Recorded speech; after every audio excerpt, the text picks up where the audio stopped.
થૂક્યા છે। આજના આ શુભ દિને મારો વિષય છે દીકરો દીકરી એક સમાન। દીકરો દીકરી એક સમાન એ વિષય આ આધુનિક યુગમાં ખૂબ મહત્વનો છે। દીકરો દીકરી મમ્મી પપ્પાના જીવનનો અમૂલ્ય ભાગ છે। ભગવાને તેને બુદ્ધિ, ક્ષમતા અને લાગણી આપી છે। તફાવત માત્ર શરીર રચનાનો જ છે।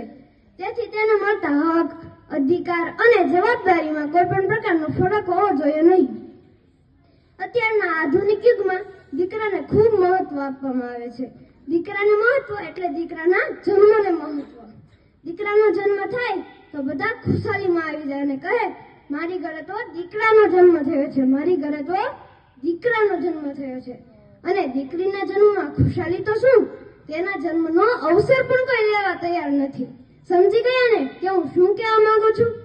આપણે જોઈ રહ્યા છીએ કે આપણા દેશની દીકરી ઘણા બધા ક્ષેત્રોમાં આગળ વધી છે, જેવા કે ડોક્ટર, ઇજનેર, વિજ્ઞાન, દેશ સેવા, ઘણા બધા ક્ષેત્રોમાં આગળ વધી રહી છે। તે કઈ દીકરાથી ઓછી નથી। તેને તક મળે તો તે આપણા ભારત દેશનું નામ રોશન કરી દેવી છે। સમાજની રચના જેવી કે ફઈ, માસી, બહેન જેવા સંબંધો જાળવીએ તથા આ સશક્ત સમાજ માટે દીકરો દીકરી બંનેને વધાવીએ। સૌ મારી સાથે બોલો, દીકરો દીકરી,